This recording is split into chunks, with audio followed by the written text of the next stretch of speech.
Hey guys, how you doing? Thank you for dropping by to watch this video. This video and the next couple or three or four more videos will tackle more on the questions that I got after I posted the first video, such as what is IBS, what are the symptoms, how long does it take for you to get a cure, if there is one, and the like. For this one, I'll primarily talk about what really is IBS or Irritable Bowel Syndrome.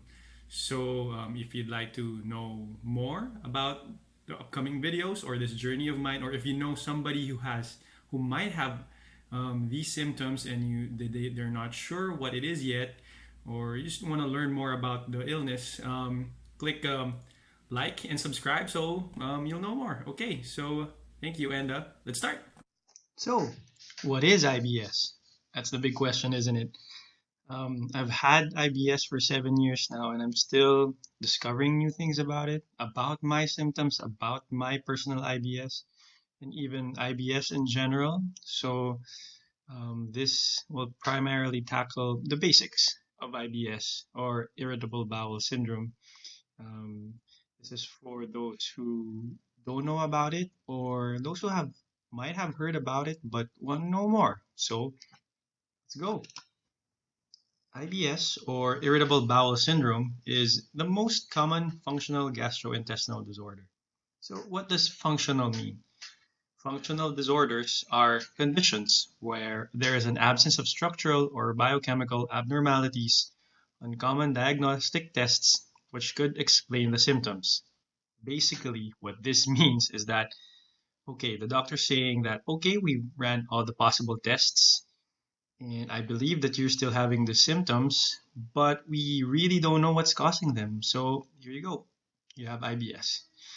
So it's tough. It's tough really for people who experience this because you would want answers and everything, at least from my experience. I've done all the tests and they came back negative, which is good. It means that I don't have anything serious, but at the end of the day, you know what's causing these things. But until now, I think science hasn't caught up to it yet. So there's still no answer for it, why it occurs, and how to treat it permanently. So moving on, um, it affects 10 to 15% of the world population, and males are 35 to 40% of the group, and it's mostly females at 60 to 65%. So, what are the types of IBS? There are basically three types: IBS-C or constipation. In our IBS group or international IBS group, it's actually pretty mixed. A lot of people have IBS-C, and these IBS-C people sometimes they won't go to the bathroom or they won't have a bowel movement for weeks. The longest I've seen is I think 3 weeks without going to the bathroom, and these people would have would give up anything just to have the opposite, IBS-D, because they would feel bloating, extreme pain, cramping. It's like you feel all of these things, but nothing comes out. And they have all these tests and show that there's some big blockages in their organs. So it's quite tough. And then on the other spectrum, it's IBS-D, IBS diarrhea. This is where I fall under. Um, on the other hand, it is, yeah, primarily the symptoms are diarrhea. Yeah, you get three, four, five, some get even 10 a day. I've read somewhere that some even have more than 10 a day. For me, I can go on bad days, three, four, or five. It would happen in the morning. That's why it's hard for me to go out and plan my day. So, yeah. The third one would be IBS-M or IBS-A. It just means that it's mixed or alternating. They both have these two types of IBS, basically. So sometimes they would experience constipation for weeks, and then the following week they would have diarrhea, and it's just really much harder to prepare for it. As I've said earlier, the IBS-C guys want to have diarrhea, and in the same manner, the IBS-D guys, because we keep on going and going and going and going to the bathroom, we want to have constipation. So uh, I guess it's much harder for these IBSM or IBSA guys.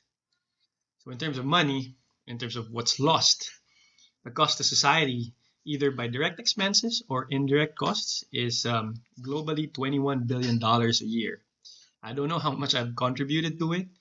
Um, there were times, some of my tests or most of my tests were covered by my health card when I was still working, and uh, well, yeah, some were from my own expenses.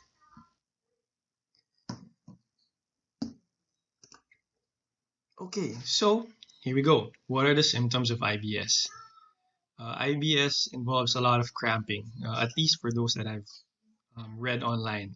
For me, my cramping level is probably out of 10, 3, maximum 4. I don't get too much cramping. I just feel the urge to go to the bathroom right away. I believe the term is incontinence. Sometimes I would feel it in the morning and then boom, within the next 2 minutes, I have to be in the bathroom. So it also includes some abdominal pain. For me, again, I don't experience much of abdominal pain. Bloating is another symptom of IBS.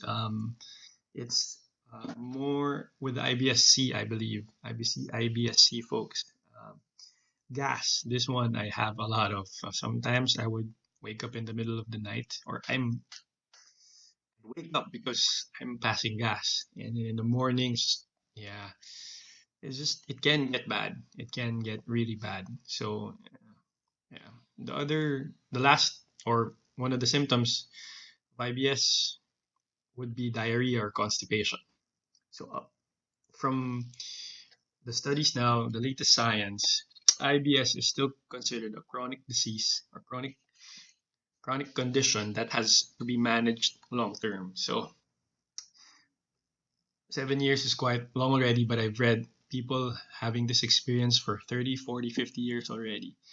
But I still refuse to believe that there's nothing that I can do to address it. That's why I keep on trying new things. I read about me. It may be a fad, maybe the new in thing, but who knows? Maybe science is indeed just catching up, and maybe it can help me in one way or another.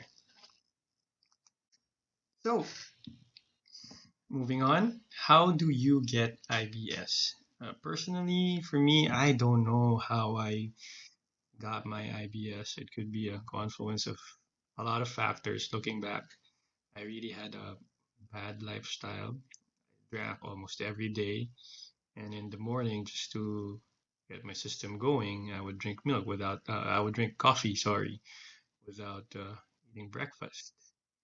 And I was under a lot of stress because of the job, and as I've said, not much sleep going on. So basically, I think I abused my body, and this is what I got. But yeah, okay. But this list is from Mayo Clinic, so we'll just go through them one by one, and hopefully I can explain these things for you guys. Okay, so first on the list is muscle contractions in the intestine. What does this mean? So it means that the walls of the intestines are lined with layers of muscle that contract as they move food through your digestive tract. Contractions that are stronger and last longer than normal can cause gas, bloating, and diarrhea. And on the other hand, weaker contractions can slow food passage and lead to hard, dry stools. So basically, for some, it would be just really like for me, I would think that the contractions in my intestines are really hard, and that's why I get a lot of gas. That's why I get diarrhea. And then the next on the list would be nervous system. Some say, or at least from Mayo Clinic, it says that abnormalities in the nerves in your digestive system may cause you to experience greater than normal discomfort when your abdomen stretches. Poorly coordinated signals between the brain and the intestines can cause your body to overreact to changes that normally occur in the digestive process, resulting in pain, diarrhea, or constipation. I don't know if it's connected, but I've read a lot about the gut and brain connection. maybe this is part of it. It's fairly new, I would say. Some doctors don't want to believe in it, but some doctors also believe that it may be the cause. So, yeah, I guess it's still an open book. Everybody's still trying to learn from it. Doctors are still trying to learn from it. Patients are still trying to learn from it. So, yeah, the road may be long, but yeah, it's the only way. It's the only thing I can do right now. Just really wait for the science to catch up and do my own thing. So the next would be inflammation in the intestines. Okay, I've had my test. I've seen that I have some inflammation in my, yeah, in my intestines, and but it's not that bad according to the doctor. It's curable. It's something minor, but it may well be the cause. But what causes the inflammation? Well, that's another question. All right. Next would be severe infection. Okay. This refers to IBS that has developed after a severe bout of diarrhea, gastroenteritis, caused by bacteria or virus. I've had a few bouts of gastroenteritis, and maybe, maybe that's where I got my IBS. And yeah, IBS also might be associated with a surplus of bacteria in the intestines. So it's bacterial overgrowth. This one I've had a long and hard look because this was primarily my suspect for my IBS. And I've taken some antibiotics, rifaximin or cifaxan, to address this. And for my first try, which I will expound on in another video, it worked for me. 6 months after this, I felt good. No symptoms for 6 months. Symptom free. I ate, I drank. Again, I thought I was cured, and eventually it went back. So, yeah, more on that in another video. So, the last one would be changes in bacteria in the gut. Um, this would involve, for example, taking antibiotics. Antibiotics kill everything in your gut. So there would be naturally a change in your gut microflora. I think the founder of Thrive, what happened to him was he was misdiagnosed and was given he was misdiagnosed as something, he had something that was bacterial, but it turned out to be viral. He was given antibiotics. It destroyed his gut. Fortunate for him, it was just he just spent months trying to figure it out, and that's why he got inspired to, I mean, develop Thrive. Yeah, there.